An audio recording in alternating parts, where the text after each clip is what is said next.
We must build tax systems that enhance adequate domestic revenue mobilization, and citizens should have a voice in the decisions that affect them, including the tax policy making process. I think we are alive to that recently, when the citizens felt that they were not involved in making decisions on tax policy, we know the outcome of that.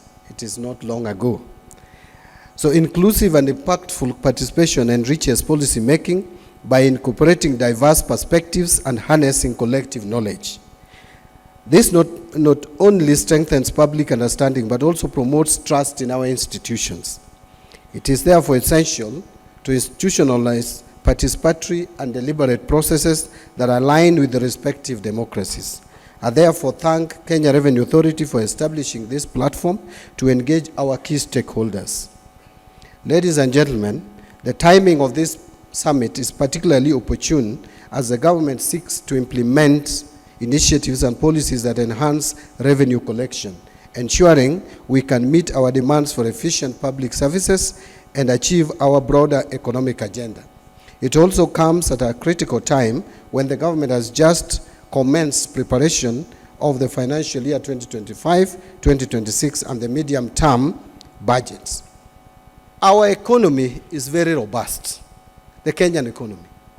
In fact, it is amazing. So the question we want to be asking is, how come we have challenges in an economy that is growing at more than 5% per annum, which is above the average in this region, and it is above the global average, and not just above, way above the global average. We have an inflation rate today of 3.6%, 4.4% in July, 4.3% in July, 4.4% in August, and now 3.6% in September, which is way within the inflationary rate as a country we feel is good for economic growth of this nation. 2.5% up to 7.5%. We have more than 4 months cover, forex cover, actually 4.6, which is one of the best that any economy would have. Our currency is fairly stable, in the region of 128 to 131% of our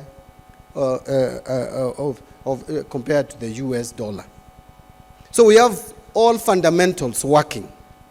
So where is the problem? The problem is that we are not collecting tax that we should collect. Not because Kenyans don't want to pay tax. We are probably overtaxing a few Kenyans and leaving majority of us not paying their fair share of tax.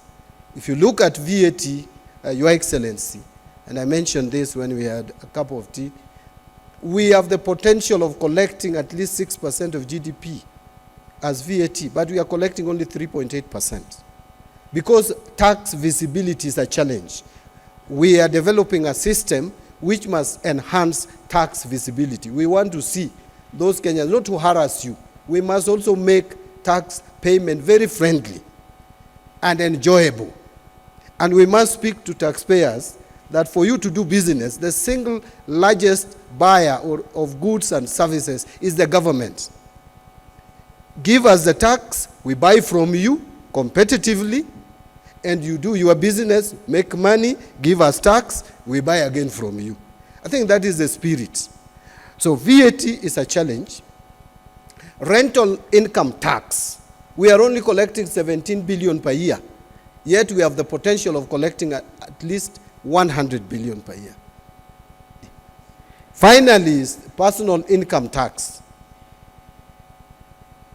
Personal income tax. Now when I speak to this, many people will not love me. They will not like me. But the truth of the matter is this. Pay as you earn, which is payment of salary, tax from employment income, from labor income, is perfectly okay. We are raising revenue very well. But those professionals, and we have many of them, and making huge amounts of money, running into millions. If you ask how much we collect, it is very low. Doctors, lawyers, fellow accountants, we are not paying what we should pay as tax. So the system that we are developing would help us see you so that we can have a conversation. Not to harass you. Once we see you, we'll tell you we have seen you. So can we now discuss how you can pay the taxes?